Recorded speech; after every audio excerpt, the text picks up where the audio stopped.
That is some of the best video evidence, I believe, proving the existence of sea serpents. What's happening, Night God family? A quick message from today's video sponsor, Ewan Racing Gamer Chairs. The best gamer chairs in the market, hands down. They come in all different shapes and sizes in all price ranges, all the way from $200 to $500. And this is what you see that I have here. And actually, they gave me one last year as well, which I ended up donating to my girlfriend, who's also a creator. As you can see from looking behind me, these gamer chairs are top notch. They have plush, durable leather that'll last for years. They integrate new technology with their hydraulic systems and their lumbar support system. What I think is really cool about this new Flash XL series, which is what I have, that will hold up to a 500-pound person. Obviously, I'm not there, but in the end, it tells you how durable they really are. They're very user-friendly and quick to put together. The directions are very clear. And if you're having a hard time putting it together in general, you can hop on YouTube and they have a step-by-step video there. Their customer support is A1. They will always treat you with the utmost respect in any complaints or defects you might find with the chair. In the end, you can't beat Ewan Racing Gamer Chairs, so check it out at ewanracing.com and click the link in my description. Make sure you use code NIGHTGOD for a 20% discount. Yes, you heard me right, 20%. So if you're in the market, check them out and don't miss out. All right, guys, back to the video. For entertainment purposes only, may or may not be true. It's just my opinion. I show the information and let you decide. And y'all, you don't want to miss the final clip that I show on this video. It's a couple who has a terrifying encounter while kayaking in Ontario. And last but most certainly not least, hit that like, subscribe, or follow button. Do me a favor. Throw a comment in there, whether you've had an encounter with a strange creature in the water or not, and tell us the story. Who knows, maybe your story will be shared by me. And to make sure I get the most traction, throw me a share on there as well. I know you guys will. Thanks, guys. Love y'all. Back to the video. This is by far some of the best footage I've seen proving the existence of sea dragons yet. Now, before y'all get in a tiffy, hear me out. I know what the comments are going to be riddled with. That's an oarfish. Everybody's going to believe, or well, a lot of people anyway, the narrative will be pushed that it's an oarfish. But here's why it's not.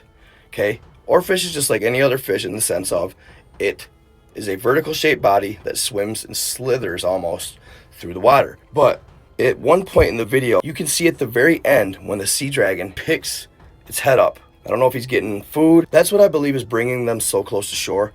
I believe they're chasing down some food. What's crazy is you can literally see where its jaw is opening to consume whatever it has. If you take a look, check it out. Back, forth, back, forth. You can see it's opening its jaw, trying to consume whatever it has captured. So I think they catch these things and they go in closer to shore because they could probably use the ground as leverage when they're trying to get around this creature that they've captured or maybe swallow it. And I think it's a particular type of food that they don't get very often because these things don't expose themselves at all. It's a very rare occasion when these things show up. They're very highly intelligent. That's why we have not seen any of them. They're elusive creatures. They stay away from humans and they know to stay away from humans, right? They hold their breath for probably half hour at a time. Who knows? Maybe even longer, right? These creatures are no new discovery. They've been caught since probably close to the 1800s. I remember a story where a gentleman caught one, I want to say, in the Great Lakes or Lake Erie, maybe. He got it actually mounted and stuffed, and somehow, of course, the specimen disappeared. Nobody knows what happened to it, where it went, Smithsonian, but that was evidence that they snuffed out. These things, I think they can do both. I think they can go in saltwater or freshwater, but it changes the dynamic of what people think about water. The tourism, the money, all of that is out the door when there's 40-foot sea dragons swimming in your fresh water and coming in close to shore like that. I mean, there easily could have been somebody out there swimming and this thing just comes up on them. And who knows what they would do.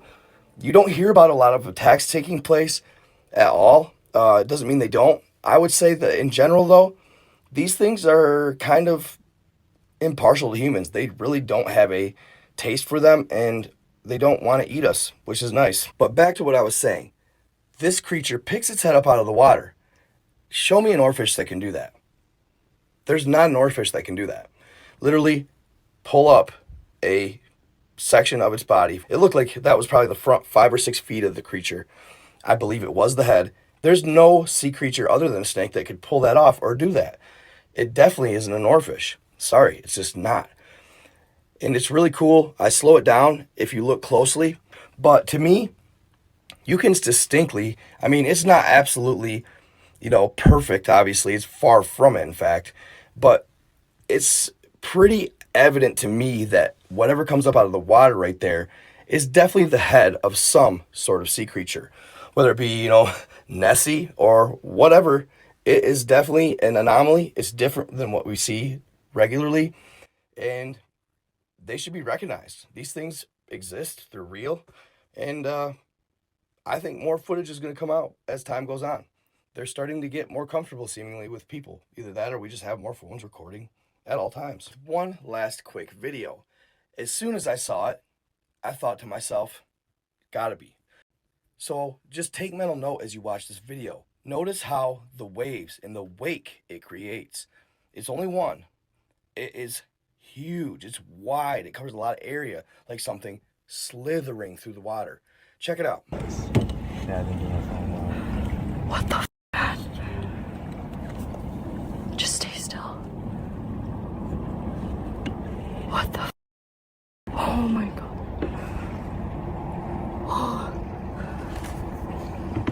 Oh. Like that's making a big wave. What the fuck is that? I don't know. It's really big though. Like the way. Oh, I'm getting scared. Yeah. I'm sorry. It's okay. Turn back, okay?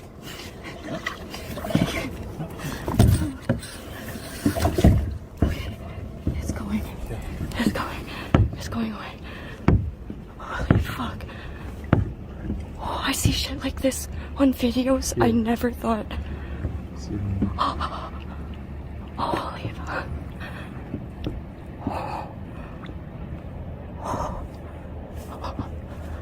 I'm shaking.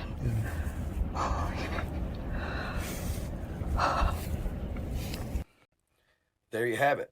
I believe, now obviously 100% a guess, I believe that, my friends, was a 30, 40, 50 foot long sea serpent. And if you want to know my guess as to how big these things can get, that one you saw close to shore in the beginning of this video was, I would say, mid-sized serpent. I believe these things can easily reach up to 100 feet in length. I know it sounds astronomically large, but for one, it's a serpent-like creature, and two, they're not hunted.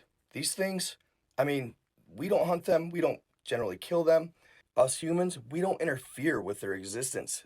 I mean, obviously we do to a degree, but we don't intentionally seek out and interfere with their existence. They've been preserved and unhunted or fished or killed for probably millennia on millennia, probably millions of years, right? Not saying that here, but I believe the ones here can easily, there's 100-footers out there. They're just elusive. But hope you enjoyed the video. I love the sea dragons. I think they're fascinating, and I know I want them to exist. I really think they are very cool, and I think that people should open their mind to them. So hope you enjoyed. Stay in the love, stay in the light, be kind to others. I am out.